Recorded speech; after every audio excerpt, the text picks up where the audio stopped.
Hola amigos, esta es la reflexión 80. En este video voy a tratar la libertad.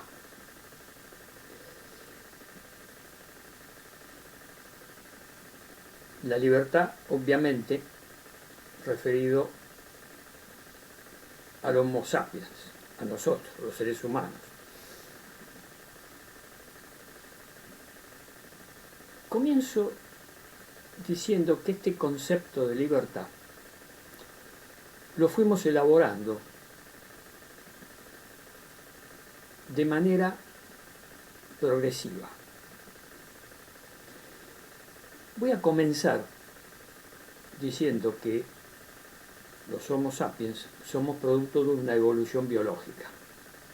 Todo esto está comprobado con los restos fósiles que se han encontrado y se siguen encontrando permanentemente. La investigación sobre nuestros antecesores homínidos la hace una ciencia que se llama paleoantropología.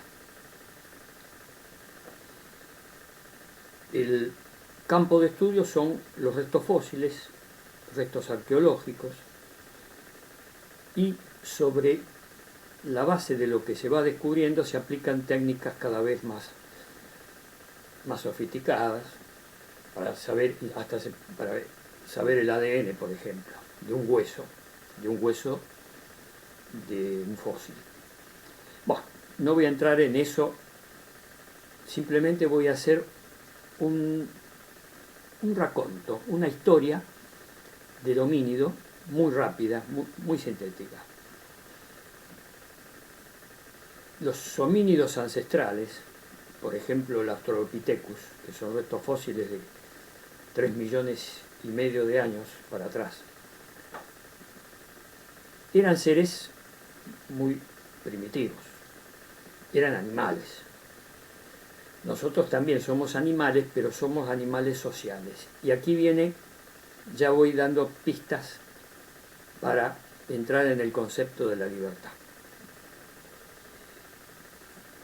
Analizando a los restos fósiles se descubre el comportamiento y se comportaban de manera similar al resto de los animales, concretamente a los animales mamíferos. ¿Cómo se comportan actualmente los mamíferos, los animales mamíferos por ejemplo, un caso concreto, los leones? Después voy a ir a los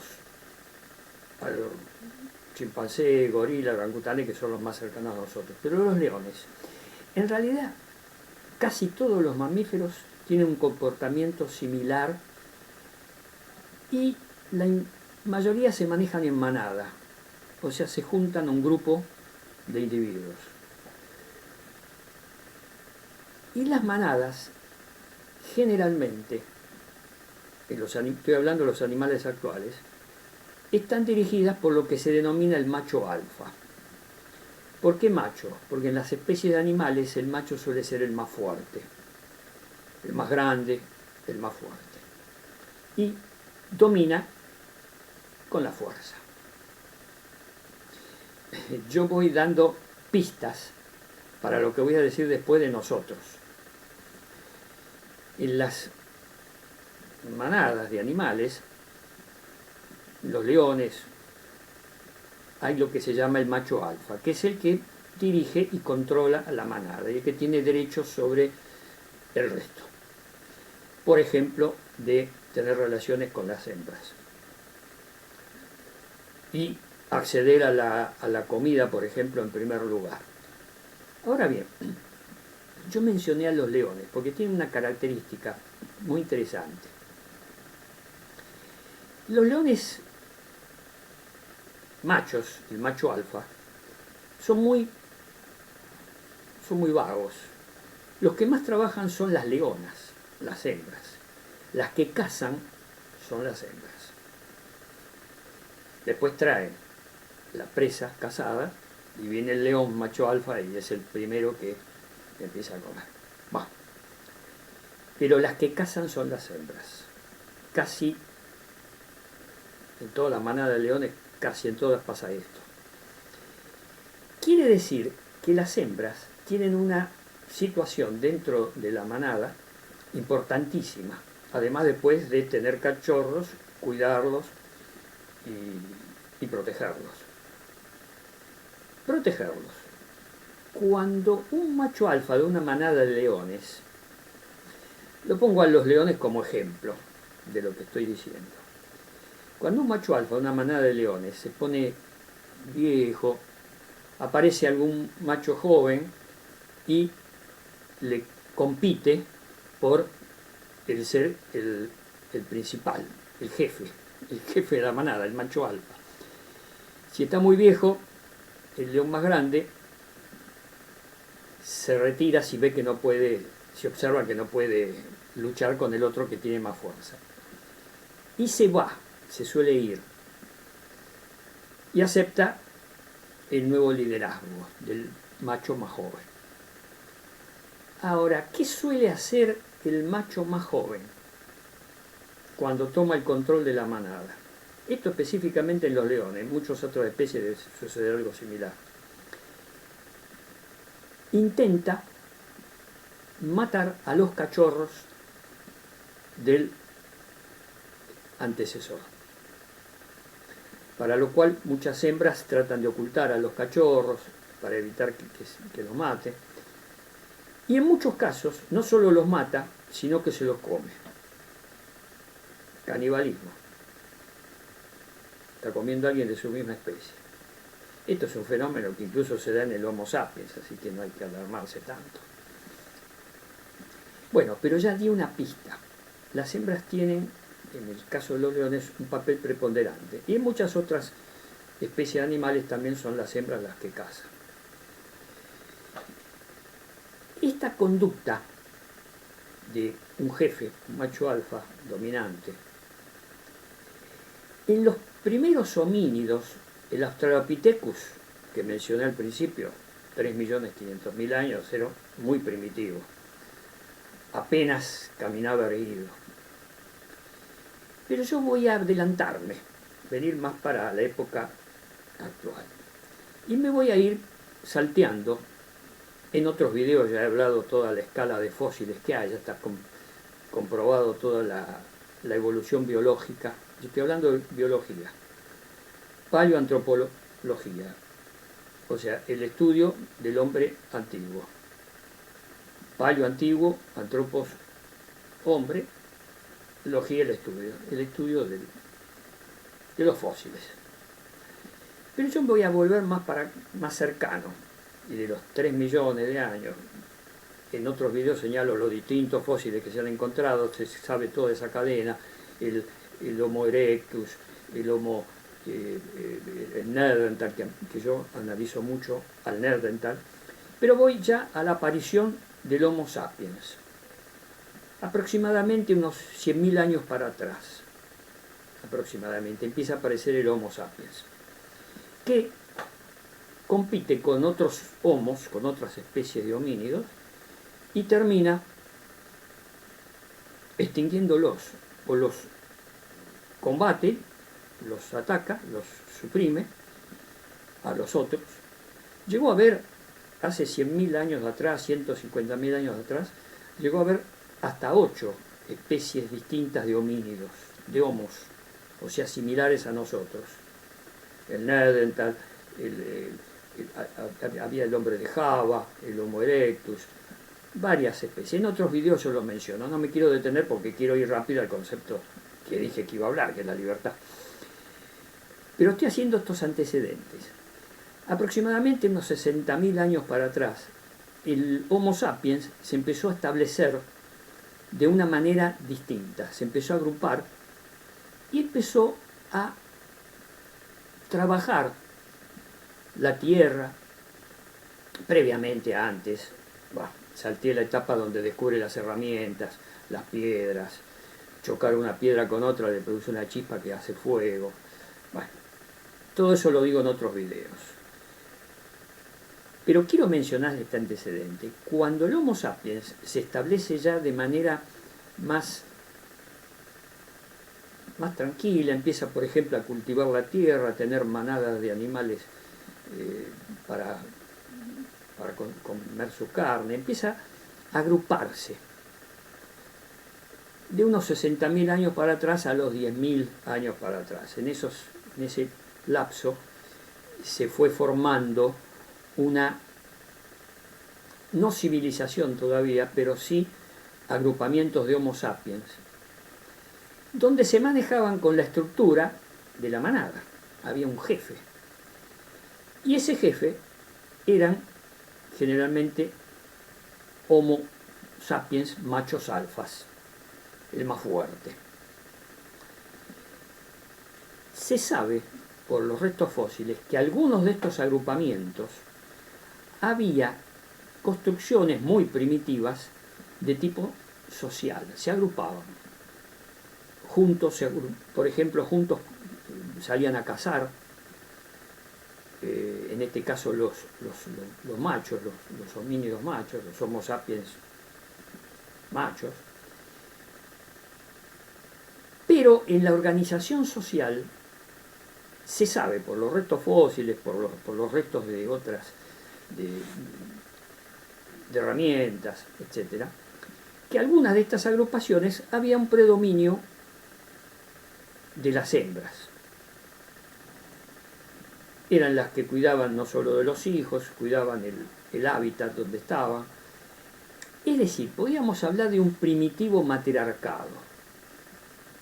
O por lo menos había una compensación en el trabajo o la importancia de los machos y de las hembras. Había un cierto equilibrio.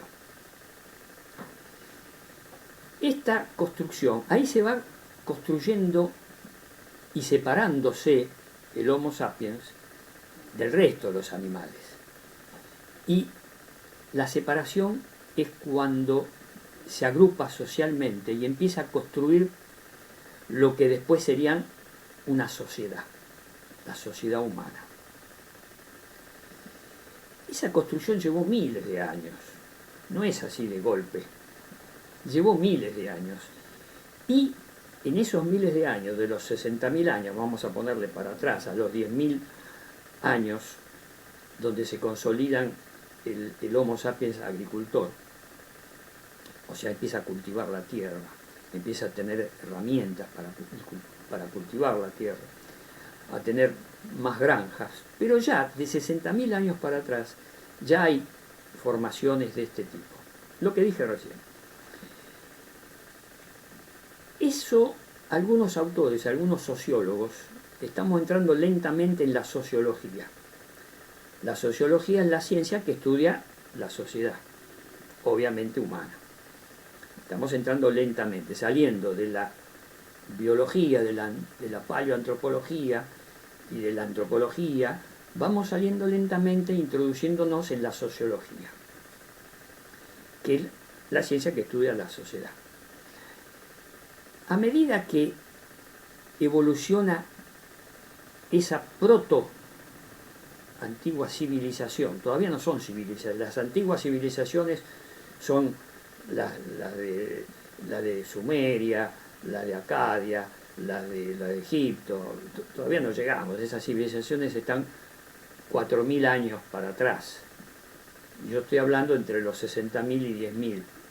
Entonces ahí todavía no estaban las grandes civilizaciones, no había una construcción social para llamarla antiguas civilizaciones. Pero sociológicamente podemos decir que había tribus, agrupamientos, clanes, que se organizaban de una manera, lo que algunos sociólogos llaman un comunismo primitivo. Es decir, que compartían las herramientas, por ejemplo, de caza que usaban. Lanzas, piedras, flechas, hachas. Sobre todo se han encontrado restos arqueológicos de muchas hachas. O sea, la piedra atada a un palo y eso como herramienta de caza.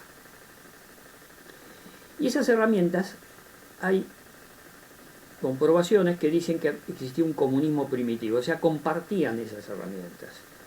no había una propiedad. Estamos entrando lentamente en el concepto de libertad, que es lo que dije que iba a hablar en este video. Porque hablar de libertad es cuando hay un agrupamiento social importante, cuando el clan empieza a organizarse y a distribuirse las actividades, la distribución del trabajo.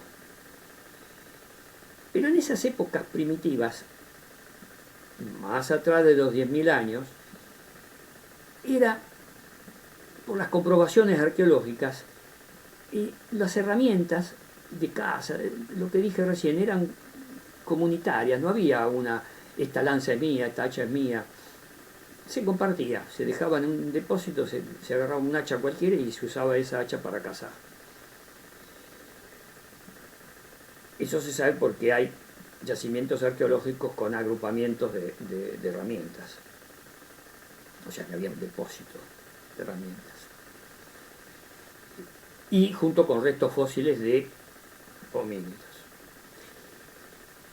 A medida que avanzamos hacia las épocas más actuales, nos encontramos con las sociedades ya agrícolas, 10.000 años para atrás, con granjas, con animales ahí tienen la vaca o un animal parecido a la vaca, y tomaban la leche de esos animales, cabras, bueno, animales de 10.000 años para atrás ya había, ya estaban las vacas.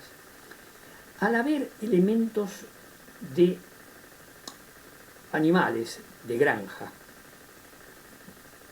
aves, se empezó a ver por algunos, los más fuertes, a lo que yo llamo una característica básica del Homo sapiens. Empezó a aparecer, que ya aparece en otros animales, no es típico del humano. La codicia, el querer poseer, codicia. Poseer bienes o tener dominio sobre personas. Y eso nos lleva al concepto de poder, lo que dije antes del macho alfa. Pero cuando se empieza a organizar en clanes con más individuos, estos clanes no eran muchos individuos, eran 100, se calcula que eran 100, no más de 200 individuos, entre machos y hembras y cachorros. No eran grandes clanes. Estoy hablando en el lapso que va de los 60.000 años para atrás a los 10.000.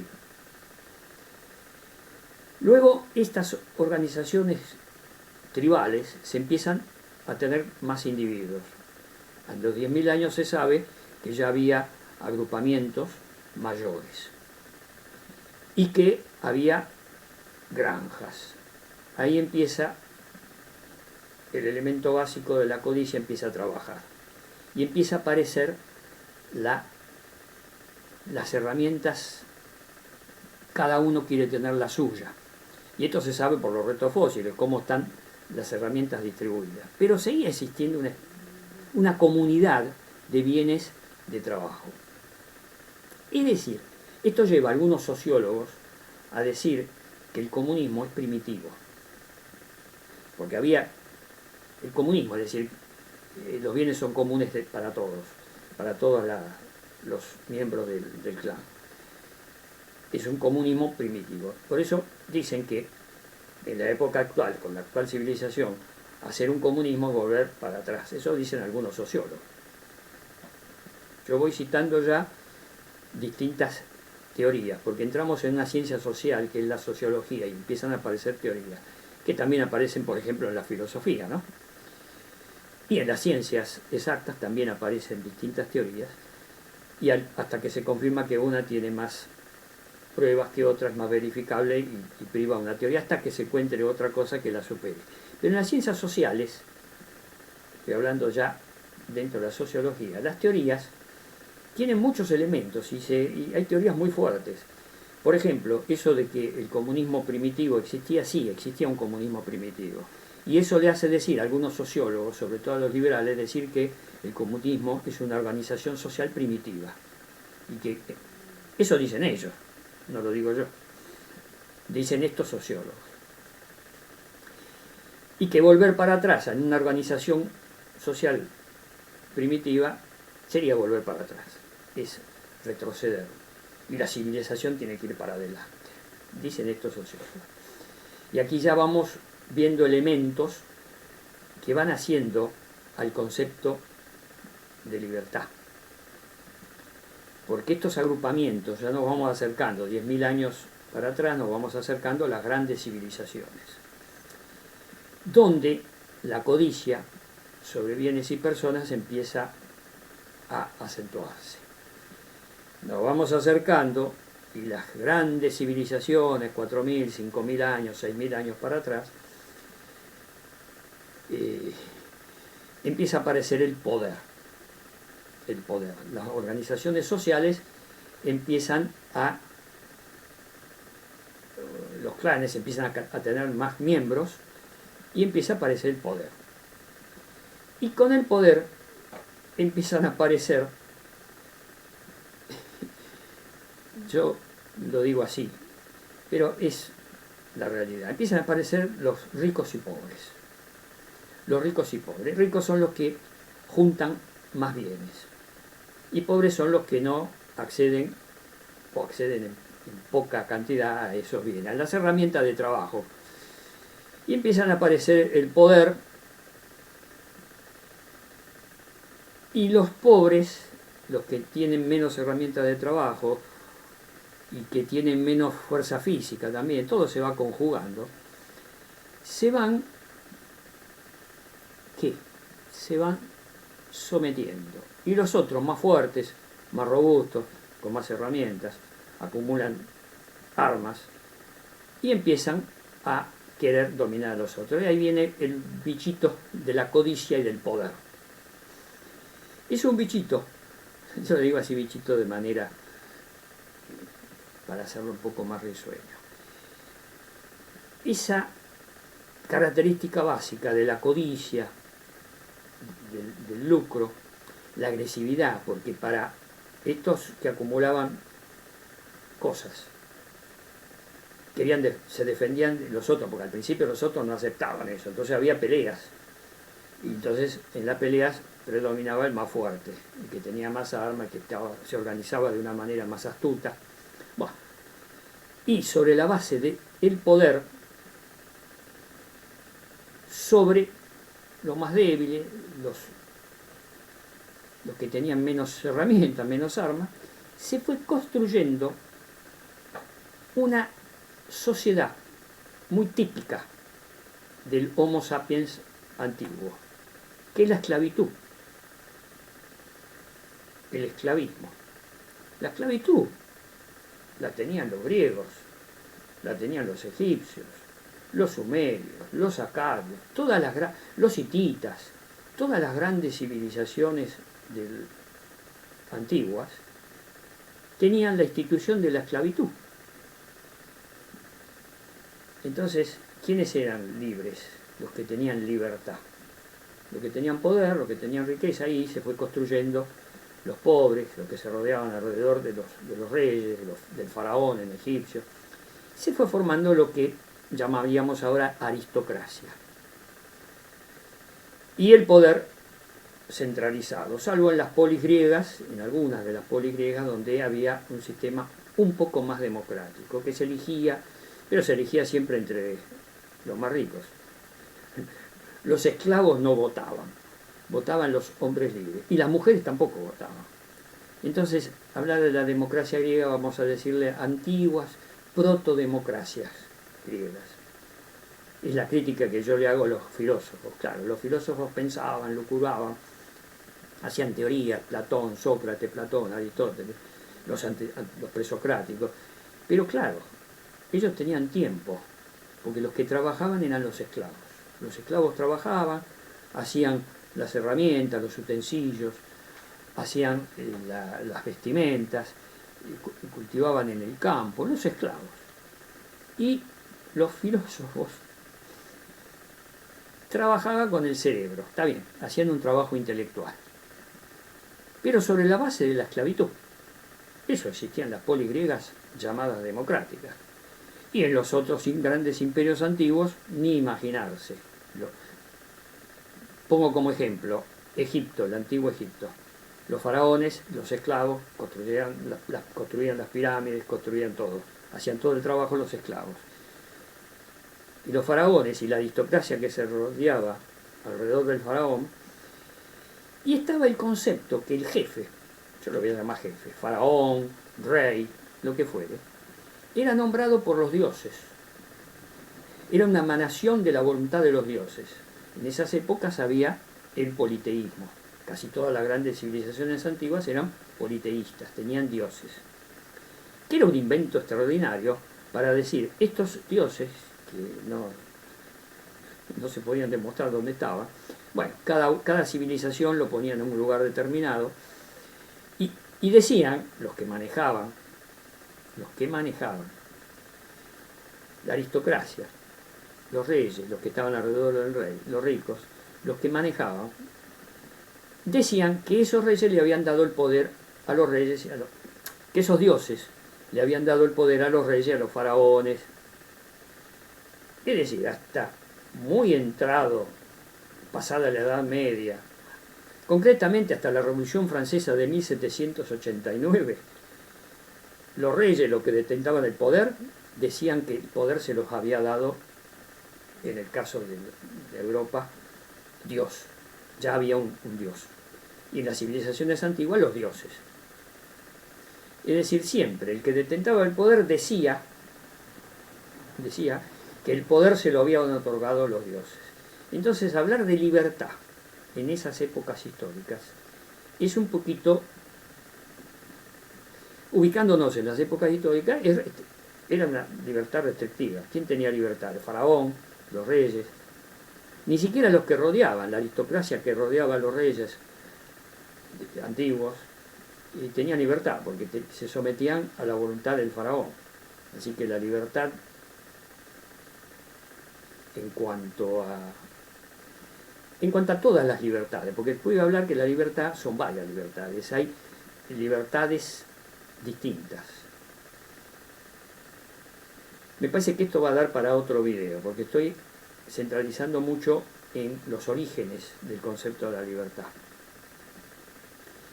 Y lo que yo quería decir es la libertad actual, más o menos actual, de la Revolución Francesa en adelante, pero eso me parece que voy a tener que tratar en otro video, porque es muy importante hacer la investigación y el estudio de cómo se fue generando el poder. La característica básica que yo señalo, de la codicia, la tienen también otros animales, pero eso fue aumentando, esas características básicas que yo menciono en otros videos, revean videos anteriores. El Homo sapiens la fue acrecentando a través de la construcción social. Es decir, son características básicas biológicas. Todo esto porque estoy pensando en las críticas que me hacen los marxistas que me dicen que yo soy un darwinista social. No, yo no soy. Yo soy darwinista biológico. Por eso hago siempre los antecedentes biológicos de nuestra especie. Donde allí lo biológico, lo animal, en los homínidos primitivos, privaba muchísimo. Y se va paulatinamente, miles de años, formando estructuras tribales y sociales. Y allí donde el homínido, el Homo sapiens, empieza a través de las sociedades que se van haciendo, se van construyendo, a adquirir otras características. Y le quedan las básicas, las biológicas, le queda como una característica básica, le llamo yo. Pero después vienen otras. El proceso de evolución es agregado. Por eso que aprender es agregar cosas. No podemos desechar nada. Queda como historia, en último caso, como historia, como antecedente. Cuando se inventó la electricidad, bueno, queda como antecedente que antiguamente se alumbraban con la antorcha o con velas o con lámparas de gas, antiguamente, antes del invento de la electricidad. Pero queda como historia, hay que saber cómo era en esa época, historia anterior, cómo hacía la gente para iluminarse de noche. Entonces, el invento de la electricidad para mí es muy importante. Es la base de muchas construcciones sociales de la tecnología. La tecnología está basada gracias a la electricidad podemos tener internet. Es decir, que es muy importante los antecedentes. Entonces yo aclaro, antecedentes biológicos, características básicas de los Homo sapiens que siempre digo. Luego se van agregando características ya no biológicas, sino sociales. Entonces ya no puedo ser un darwinista social.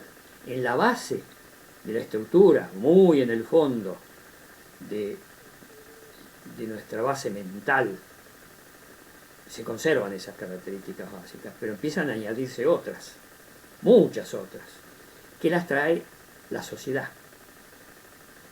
Entonces, en la construcción de... La sociología es una ciencia moderna, 1800, es moderna, pero se puede analizar sociológicamente lo anterior. Es decir, la sociología tiene métodos. Esos métodos los podemos aplicar a construcciones sociales anteriores. Pero lo que quiero dejar muy bien establecido es que el Homo sapiens actual tiene características básicas biológicas y características mejoradas, pero básicas también sociales. Y la sociedad es muy grande la influencia en los seres humanos, y esto lo voy a tratar en otro video. Y ya voy a entrar directamente en la libertad en el concepto actual.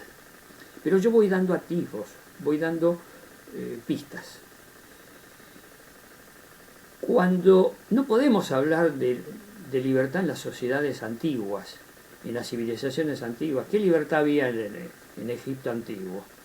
El faraón, el único libre, y hasta por ahí no más, porque tenía que seguir protocolos determinados, solemnidades, rituales. Y esos rituales se lo daban los sumos sacerdotes, que eran los que en el fondo tenían, en términos así coloquiales, tenían la manija del poder. Y los faraones tenían que cumplir los rituales, o sea que tan libres tampoco eran. Pero eran los más libres, ni que hablar de los pobres esclavos que trabajaban, y lo único que tenían era un sustento. Bueno, después voy a hablar de los esclavos, que siguió, la esclavitud siguió hasta hace poquito, y sigue habiendo esclavos de otro tipo. Pero la esclavitud propiamente dicha, en la Edad Media los siervos de la gleba. Voy a ir a grandes rasgos, voy a hacer saltos más grandes en la historia. Porque el tema de la esclavitud es muy importante, porque hace a la esencia del concepto de libertad. Si hay esclavos en una civilización, sea cual fuere, de las antiguas, y hay esclavos, no se puede hablar de libertad. Libertad de los que tienen poder, de los ricos. En las polis griegas, con una protodemocracia, ¿quiénes votaban? Los ciudadanos libres. Se calcula, voy a hacer este cálculo ya matemático, se calcula con mucha probabilidad que en la ciudad, en la polis de Atenas, en la época de oro, en el siglo de Pericles, por ejemplo, habría unos 250.000, 300.000 personas, de las cuales 200.000 eran esclavos. Del resto, la mitad eran mujeres, que no tenían derechos de ningún tipo, no votaban. Para elegir en las asambleas, las famosas asambleas griegas de la democracia griega, las mujeres no votaban. ¿Y qué nos quedan? 50.000, 60.000 ciudadanos libres. Y eran los ricos, porque había ciudadanos libres que eran pobres, y eso tampoco votaban. O sea, que votarían unas 30.000 personas, los famosos. Bueno, esto en otros videos yo analizo esto, la democracia, así que no me voy a detener en eso. Pero sí la libertad flotando por arriba de todo eso. ¿Quiénes eran libres? Esos 30.000 escasos ciudadanos, varones, y que tenían alguna riqueza, algún patrimonio, porque los ciudadanos varones que no tenían patrimonio tampoco votaban ni elegían a estas representantes en las asambleas. Es decir, que la famosa democracia griega era una protodemocracia.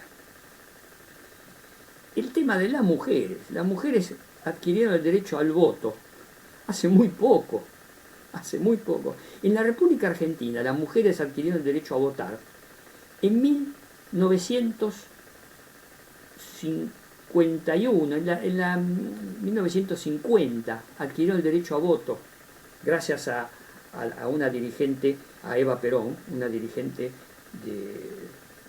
muy importante de esa transformación. Ella propugnó y logró el voto femenino. Las mujeres no votaban.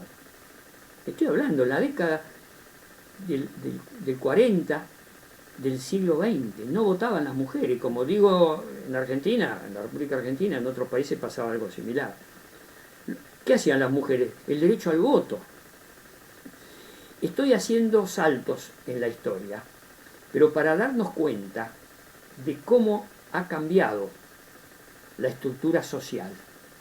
Por eso que para entender al Homo sapiens actual hay que entenderlo dentro del contexto, y el contexto es la sociedad. Y en una sociedad donde no había electricidad, por ejemplo, que las mujeres no tenían derechos,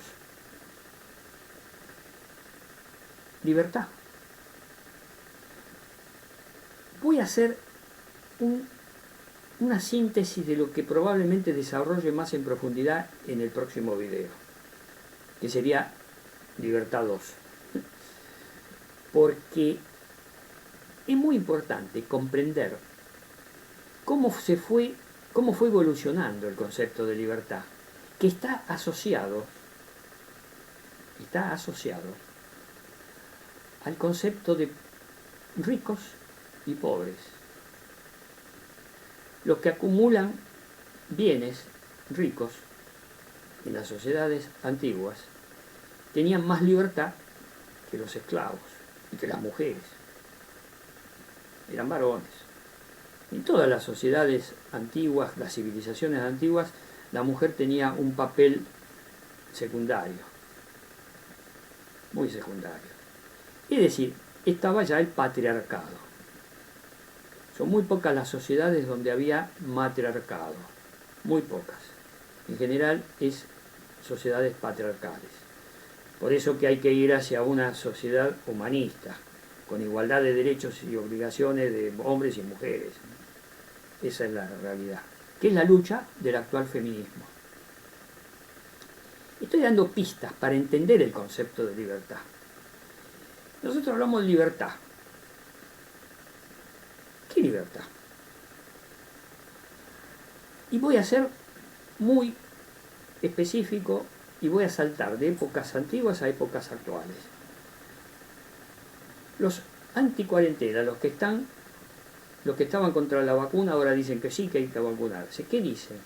Acá hay dirigentes políticos de la oposición al gobierno actual que dicen que los ricos tienen derecho a comprarse la vacuna. Los que tienen plata se pueden comprar la vacuna donde irse.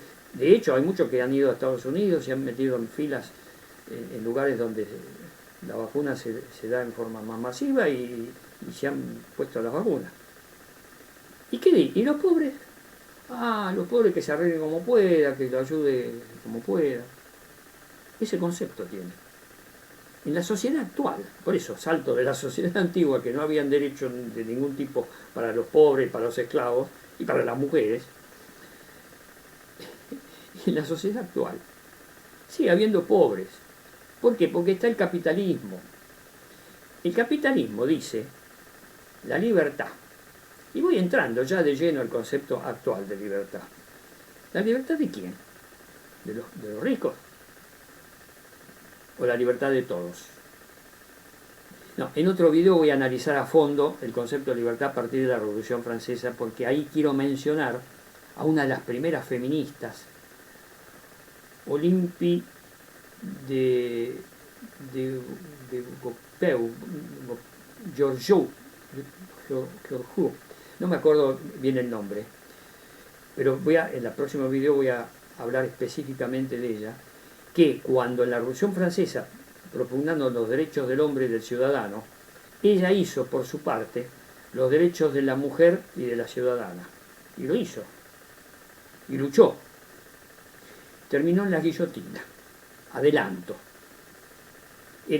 estaba dentro de los girondinos, que eran más moderados dentro de la Revolución Francesa, y los jacobinos en esa época no se podía aceptar que una mujer escribía dramas, obras de teatro, esta mujer, además de ser eso, era feminista, era escritora, un personaje extraordinario. Bueno, terminó, la mataron. Esa es una historia que voy a desarrollar en otro video porque es muy interesante. Quiero ir redondeando en estos saltos que estoy haciendo históricos, porque quiero demostrar que a pesar de la evolución social, ya estamos dentro de la sociología de la historia más moderna, ¿no? A pesar de los adelantos en la historia, en la civilización, inventos, la electricidad, por ejemplo, pero a pesar de todo eso, siempre hubo ricos y pobres, poderosos y que no tenían poder. Algunos que tenían más libertades y otros que tenían menos libertades. Ya vamos viendo cómo el concepto de libertad tiene niveles. Yo hago siempre hincapié en el tema de los niveles, que son caminos paralelos. Quiero recordar que mi forma de pensar, mi modo de pensamiento, no es lineal. Yo tengo un pensamiento, un modo de pensamiento, un método multilateral.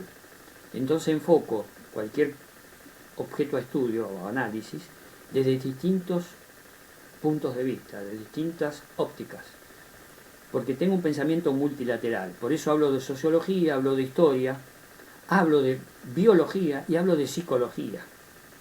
Todo esto son campos distintos que ayudan a comprender en profundidad a lo que somos nosotros.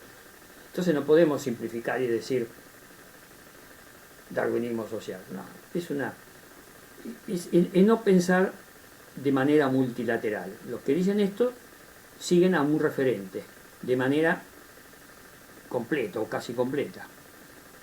Yo no sigo a un referente, yo tomo de los distintos investigadores, de los distintos referentes.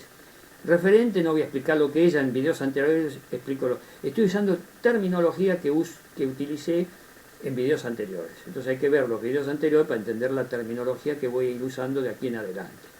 Bueno, referente, imaginen, busquen qué puede ser un referente en videos anteriores.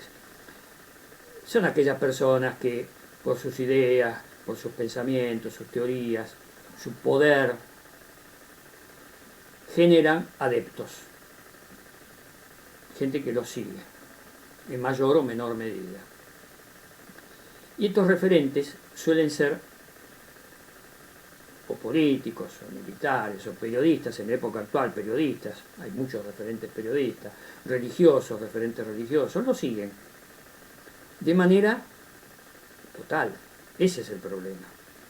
Entonces forman niveles de pensamiento básico, lo que yo llamo el sentido común profundo, en 100% siguiendo a un referente, ya sea una doctrina o a una persona.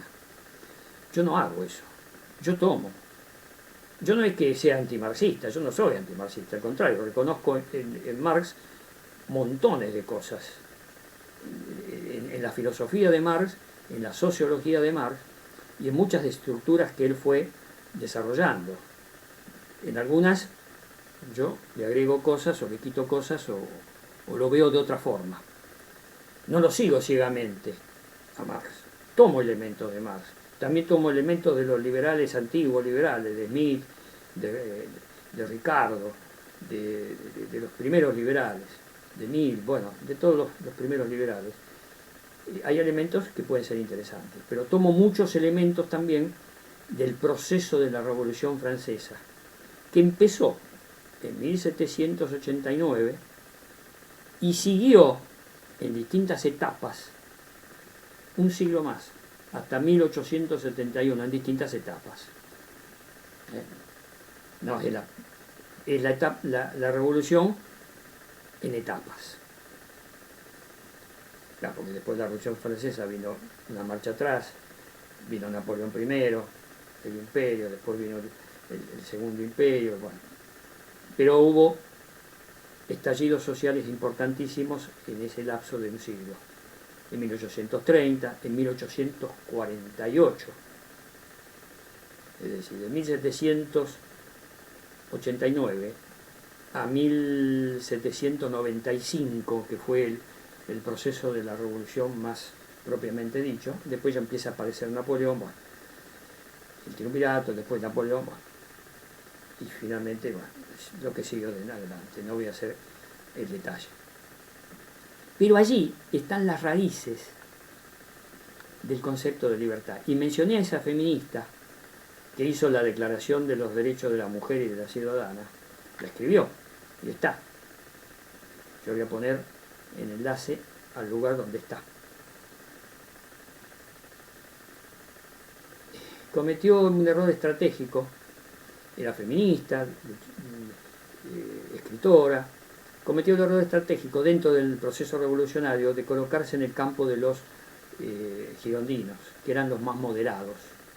Después tomaron el poder los jacobinos, Robespierre y amigos, y hubo muchas barbaridades que hicieron con gente más moderada, entre los girondinos, y ahí cayó esta chica, lamentablemente. La primera feminista, quizás, gran feminista. O sea que en los procesos revolucionarios violentos se cometen cosas que son errores, vistos ahora, en la época histórica actual, son errores. Habría que estar en ese momento, había que mantenerse. No hay que olvidarse que en 1792 le cortaron la cabeza al rey, a Luis XVI, y a María Antonieta, la reina, y a otros, muchos, a nobles, algunos escaparon. Entonces había que estar en esa época. Yo ahora, con toda la evolución que tenemos de la civilización y de la tecnología, propugno la no violencia. Y hablando de no violencia, quiero completar un video anterior donde yo hablé de Mahatma Gandhi. No voy a repetir lo que dije en ese video, creo que es uno o dos videos anteriores, o tres, no me acuerdo, donde hablo de que la no violencia de Mahatma Gandhi, que le facultó llegar a conseguir la independencia de la India, la República de la India. Consiguió la independencia en 1947, creo. Sí, después de la Segunda Guerra Mundial. Consiguió la independencia, pero no era violento, era pacífico, no era violento, pero era medio retrógrado, decía que había que hilar con de forma artesanal la vestimenta, la austeridad la llevaba a no aceptar la tecnología. Pero el más grave error de Mahatma Gandhi fue no comprender la naturaleza humana, y cometió error, por eso fanáticos lo mataron. Y se produjo la rebelión de los musulmanes que estaban en la República de la India, que estaban dentro de la República de la India, los musulmanes, contra el grueso, la mayoría que eran hindúes. ¿Y qué pasó? Y empezó a haber masacres y estallidos de violencia. Y no lo pudo controlar Mahatma Gandhi. No lo pudo controlar. Porque la concepción de él era un pacifismo en una época donde no estaba la tecnología que tenemos ahora. Ahora se puede ser pacifista, y después voy a explicar cómo se puede ser pacifista y tener cierto éxito a través de la tecnología. Pero en esa época no existía internet, ni existía los videos de YouTube, los celulares, los teléfonos, no existía la comunicación que tenemos ahora. Ahora podemos manejarnos con la mentalidad de la no violencia de una manera más efectiva. En esa época era incontrolable, y bueno, estallaron guerras entre ellos, entre los musulmanes, y bueno, finalmente los musulmanes que estaban en la India se exilaron, se fueron, se autoexilaron al norte, y ahí formaron lo que es ahora la República de Pakistán. Pakistán formaba parte de la India, se separó, y hay un conflicto todavía por Cachemira, que es un territorio que está en medio de los dos. Bueno, es otro tema, no quiero entrar en la geopolítica de la etnocracia. Porque en realidad no es etnocracia, porque la etnia es más o menos la misma, pero son de religión musulmana, se fueron a Pakistán. Y Pakistán tiene unos 200 millones de habitantes, creo que un poco más, 300, no sé la cifra exacta. Y la República de India tiene, no tanto como China, pero tiene 1.300 millones, es muy grande. Bueno, estaba hablando de Mahatma Gandhi. Mahatma Gandhi no comprendió la naturaleza humana. Y él pensaba que su política, que le había dado resultado con los ingleses, con el imperio inglés, le había dado resultado y conseguido la independencia, después no pudo manejar dentro del propio país, porque no comprendía. Era un pacifista total y muy... Bueno, o sea que yo no soy manmangantista porque hable de la no violencia, no. Tampoco de Luther King, el pastor en Estados Unidos, que también mataron, porque a todos los no violentos lo suelen matar. Porque el ser humano es violento, el Homo sapiens es violento. La característica básica que yo menciono de la agresividad se mantiene latente. Se mantiene latente. Bueno, a Luther King también lo mataron. Y hablaba de yo tengo un sueño, y el sueño era que no hubiera violencia, que la etnia negra tuviera los mismos derechos que los blancos, que la etnia blanca. Y al pobre Luther King también lo mataron. Tenía buenas intenciones. Formaba parte de los no violentos. Pero estaba en una época donde todavía no existía la tecnología actual. Hoy en día, la no violencia la podemos ejercer. Y esto se conjuga con la libertad. Estoy redondeando en un video bastante del concepto de libertad. Hoy en día, los pobres, no digo los indigentes y los que están bajo las autopistas que no tienen nada de nada, pero los pobres, muchos pobres, tienen teléfonos celulares. Pobrecitos a los que quieren acceder, y es importantísimo que lo tengan, y pueden usarlo como herramienta, o sea que van adquiriendo una libertad tecnológica. Acá en la Argentina hay muchos teléfonos celulares, y mucha gente de un nivel de bienes y de pobreza quiere aspirar a tener su celular, y espero que lo tengan, y deseo que lo tengan, porque es importante que estén comunicados, cada vez en mayor medida, y que tengan satisfechas las demás necesidades, obviamente. Pero hay mucha gente pobre que está teniendo teléfonos celulares, están accediendo a la tecnología. Y esta es una herramienta muy poderosa de comunicación y para ejercer la libertad, sin violencia. Nos tenemos que formar un sentido común ético. Y vuelvo a los antivacunas en el momento actual, que son violentos, porque son violentos. Hace unos meses atrás, al principio de las cuarentenas, hacían quema de barbijos, decían que los barbijos no servían, que había que tirar, y hacían quema, la quemaban en la plaza. Son violentos. Acá hay una derecha, en la República Argentina, una derecha, en todos los países pasa algo parecido. En España está Vox, en Alemania están los neonazis, bueno, en todos lados. En Estados Unidos ni hablar, están los trampistas, que invadieron el Capitolio. No nos olvidemos que querían impedir la toma del juramento de Joe Biden. Tomaron el Capitolio, con la anuencia de Trump. Bah. O sea, en todos los países del mundo pasa. Pero yo voy a esto. Esta extrema derecha, que suelen ser ricos, pero están apoyados y votados por pobres. Esta es una paradoja. Es una paradoja, que la analizo en otros videos. Pero quiero englobarme en el concepto de libertad. Estas personas de derecha hablan de libertad. Y entonces la libertad de transitar, de comprarse, si tienen plata, se pueden comprar la vacuna donde ellos quieran, los demás que se arreglen, ellos pueden salir. Se están contagiando también, se están contagiando. Y ojo, no quiero hablar del tema de la pandemia, es un tema que ya lo menciono en otros videos, pero es un tema muy delicado. Bueno, yo voy al tema de la libertad, de hacer lo que quieran, porque es rico, tiene plata, hace lo que quiere. Y viaja a Estados Unidos y se pone la vacuna y después vuelve, por ejemplo. O viaja a otros países donde haya más vacunas. Porque tiene plata. Ellos tienen más libertad, entonces hablan de libertad. Por eso hay distintos tipos de libertad. distintos valores, niveles, esa es la palabra justa, niveles de libertad. Hay niveles de sentido común, hay niveles de libertad, de cómo se ejercita la libertad. Las mujeres recién pudieron votar en la República Argentina a partir de la década del 50, como dije antes. Fue la primera votación que hicieron, que participaron. No tenían libertad.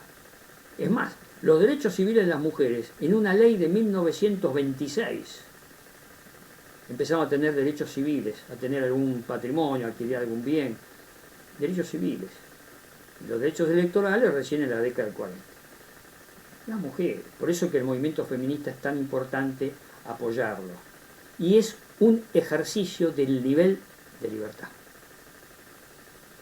Y acá voy redondeando este video. Este sistema de saltar en épocas históricas y saltar de una... es interesante porque agiliza la forma de aprender. Porque si yo lo hago muy metódico, año tal, pasa esto, voy avanzando metódicamente, y la libertad en la época de los faraones... No, es mejor así. Colcha de retazos es mi método, yo lo llamo colcha de retazo o ensalada rusa. Mezclo todo, pero esta mezcla ayuda a captar mejor los conceptos, porque para memorizar las ideas es conveniente hacer esto, agilizar, y saltar de épocas históricas es muy útil, es funcional, funciona. Por eso yo lo utilizo como método.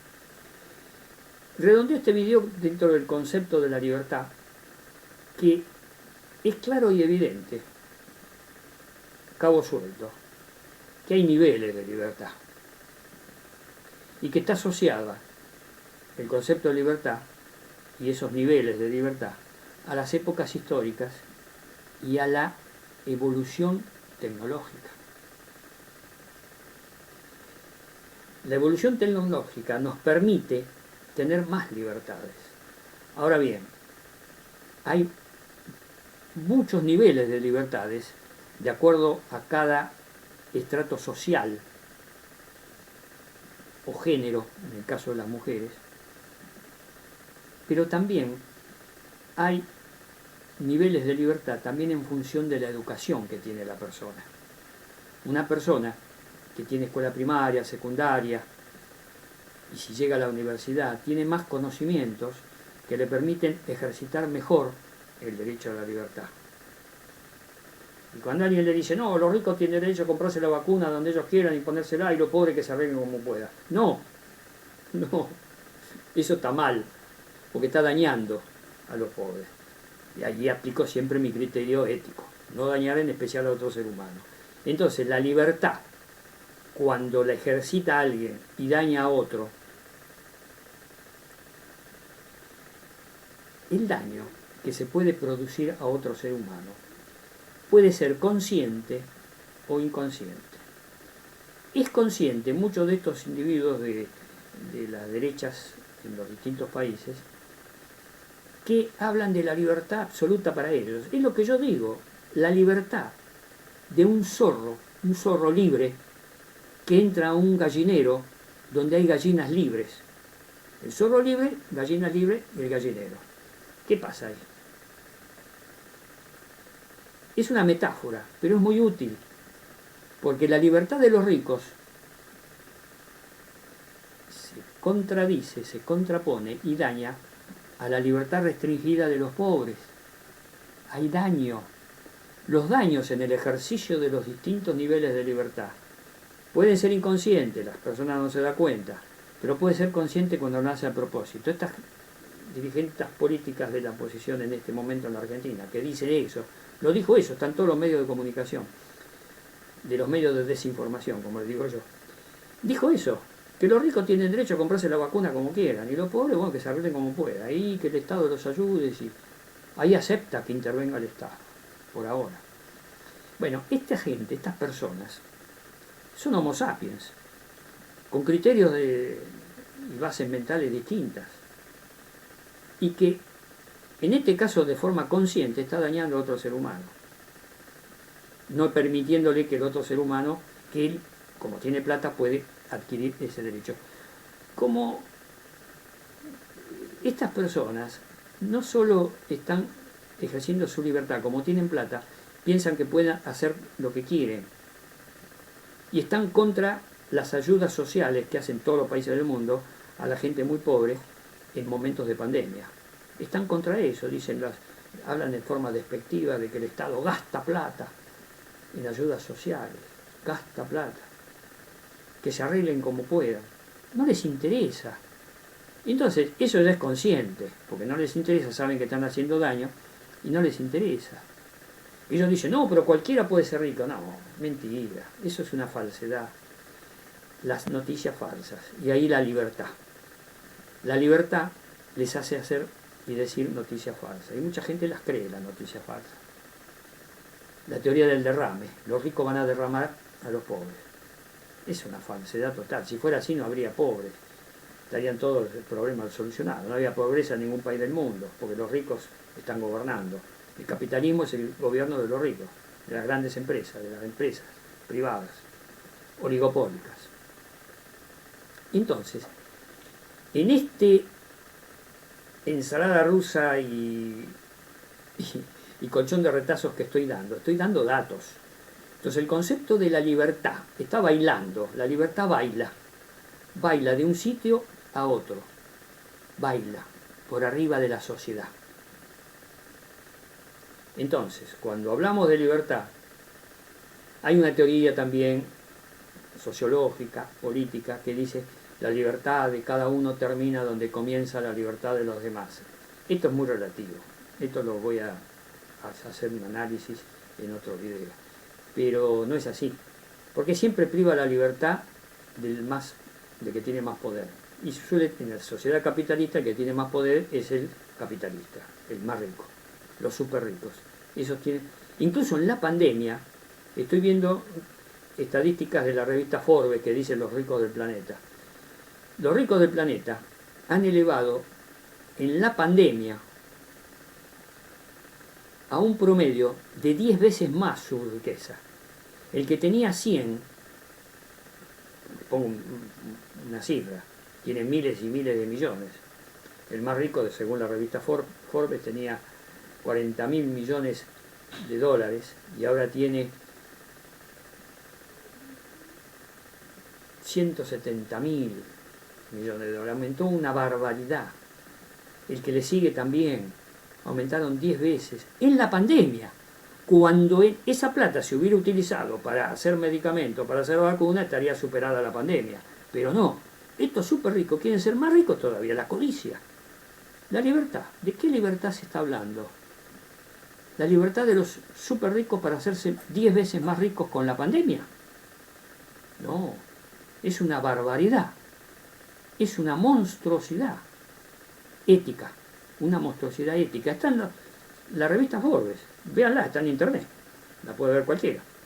Los más ricos del planeta han multiplicado por 10 sus fortunas en el 2020. O sea, con pandemia, la clase media, la clase pobre se han empobrecido, hay más pobres en la Argentina, se ha aumentado la cantidad de pobres, de indigentes, en todos los países hay desempleo, dramas tremendos de desigualdades, pero los más ricos, los súper ricos, han aumentado 10 veces su fortuna. Hay un daño, El daño es claro y evidente. Con esa plata, ¿para qué quieren tanto? Con esa fortuna se podía haber hecho más vacunas, más medicamentos haber superado la pandemia. No, se han enriquecido muchísimo más, 10 veces más con la pandemia, mientras los pobres se han empobrecido 10 veces menos. Es de terror. Se ha generado una desigualdad con la pandemia en todos los países del mundo, enorme. ¿Y dónde está la libertad? La libertad está bailando, baila. Ricos y pobres, pobres y ricos. Poder contra los que no tienen poder. Ni siquiera documentos de identidad tienen muchos indigentes y gente que está en la calle. Y termino este video con ese dato. búsquenlo en internet, la revista Forbes. Los súper ricos del planeta, entre ellos hay 6 argentinos, 6 fortunas argentinas, entre esos grandes súper ricos, hay una lista de 100, de esos 100 hay 6 que son de la República Argentina, que han no duplicado, quintuplicado, han multiplicado por 10 sus fortunas. Y ahora esos súper ricos acá en la Argentina, algunos de ellos, o bastantes de ellos, por suerte no son muchos, no quieren pagar el aporte solidario por única vez para solventar la pandemia. No quieren pagarlo y han multiplicado su fortuna en pandemia, lucrando con la muerte de los pobres. Porque los que se mueren son los pobres. Los que los ataca la pandemia, los que tienen menos defensas, que están mal nutridos, tienen menos defensas, son los pobres. Hay daño. Y cuando hay daño, hay maldad. Cuando hay maldad, ¿cuál es la forma de combatir esto? Hacer una revolución por las armas, la toma del poder y del poder cambiar todo. Se intentó y no da resultado porque la naturaleza humana, la condición humana, el comportamiento humano sigue orillando entre los pobres y los ricos y la codicia y la acumulación y la concentración del capital. Entonces, a través del poder es muy difícil. Yo sostengo que se puede lograr a través de la educación. Y la educación usando las herramientas tecnológicas. Y haciendo mucho hincapié en el concepto ético, de no dañar. Y poner a estos que dañan, a esta política argentina que dijo que los ricos se compren la vacuna y los pobres que se arreglen como puedan, a esta política, decirle, esa teoría tuya, muchacha, es una mujer, esta teoría tuya, ¿hace daño?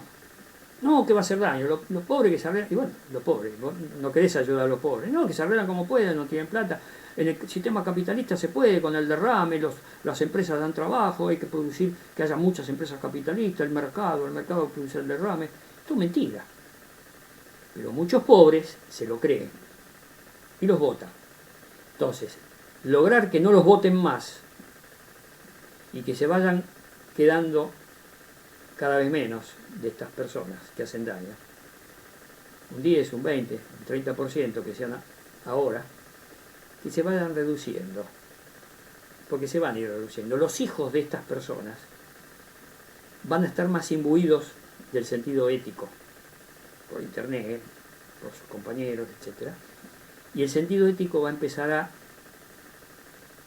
penetrar suavemente y dulcemente en las estructuras mentales básicas de los hijos, de los nietos de estos súper ricos. Sí, esto va a pasar. No digo que en poco tiempo, va a tomar su tiempo. ¿Por qué? Porque al ver el contraste, la contradicción que se genera entre ricos y pobres, verlo y ver el daño, porque a través de los medios de comunicación podemos mostrar el daño, mostrar la miseria, mostrar la desigualdad, mostrarla, que lo vean. Eso es como un arma tecnológica, pero un arma que no es de violencia. Es buscar lo que voy a tratar en otro video, que es la igualdad. ¿Qué decía la Revolución Francesa? Libertad, igualdad, fraternidad. Hoy en día, en lugar de fraternidad, podríamos decir solidaridad. Es lo mismo, más o menos lo mismo. Libertad, igualdad, fraternidad o solidaridad. Esos tres conceptos que a muchos marxistas dicen, pero eso es la Revolución Francesa, viejo, la Revolución Burguesa. No, ¿qué Revolución Burguesa? Hay que analizarla en profundidad, la Revolución Francesa. No fue tan burguesa como dicen muchos marxistas. Pero ahí están las semillas de cómo, con esos conceptos y las herramientas tecnológicas, podemos avanzar pacíficamente. Un ejemplo son el movimiento, la revolución feminista. Es una revolución en casi todos los países del mundo. Las mujeres salieron a la calle. Ahora con la pandemia, pobrecitas, no pueden salir tanto, pero están en la calle, se han concientizado. Y son mujeres de distintos estratos sociales. Marx, lucha de clases, capitalistas, proletarios. El feminismo está en todos los estratos sociales. No estoy haciendo una crítica, no me caigan los marxistas después diciéndome, no, porque ya me han dicho, algunos marxistas me han dicho que la revolución no tiene que ser feminista, sino de todos.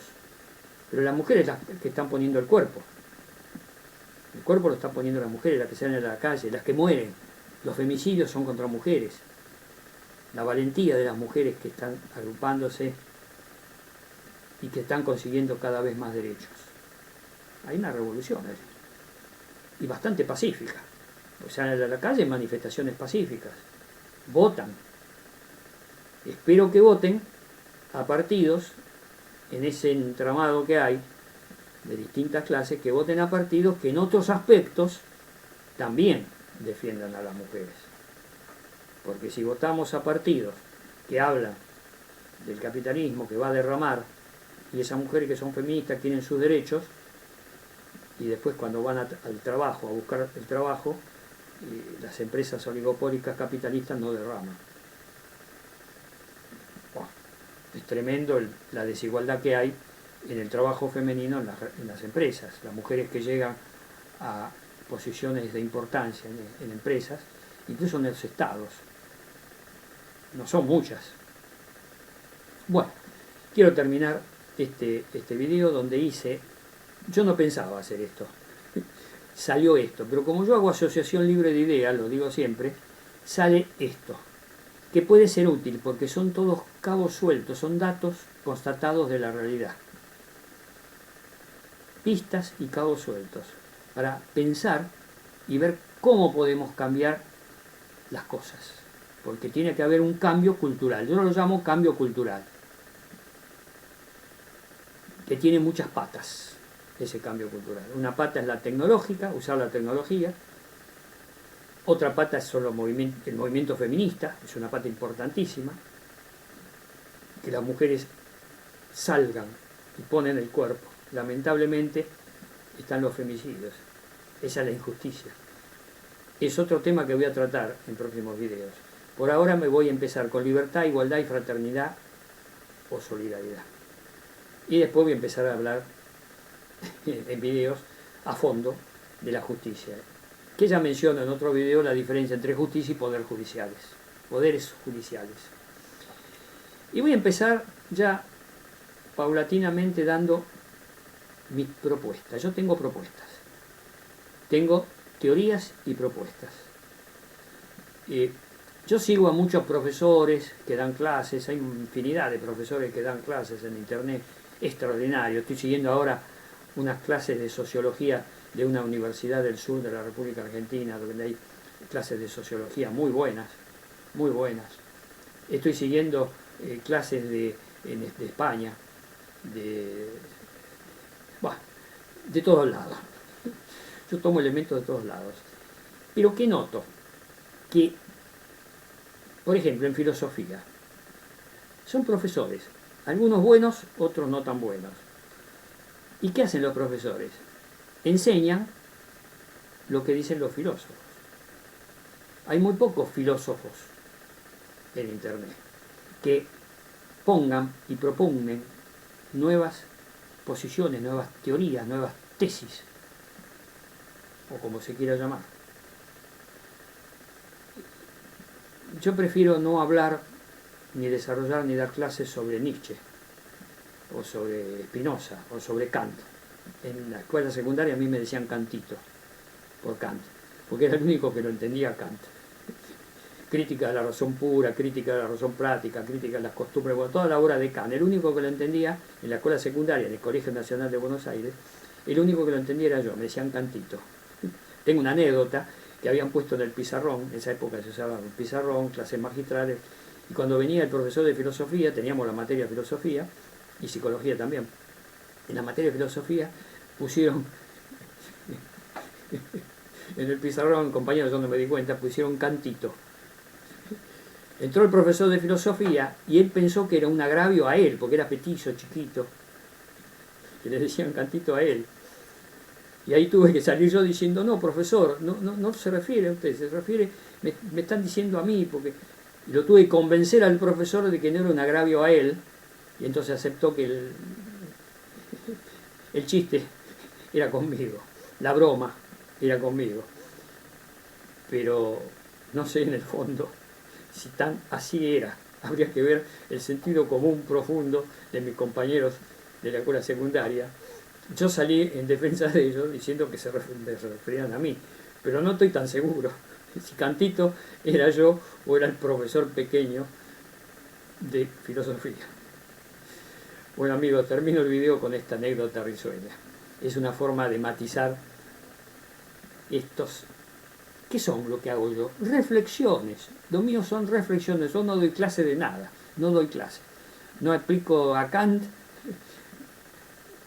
Puedo comentar alguna tesis de Kant que pueda ser importante y decirla, pero yo hago reflexiones mías. Son reflexiones mías. Reflexiones. Bueno amigos, será hasta la próxima reflexión. Hasta la próxima reflexión. Chau.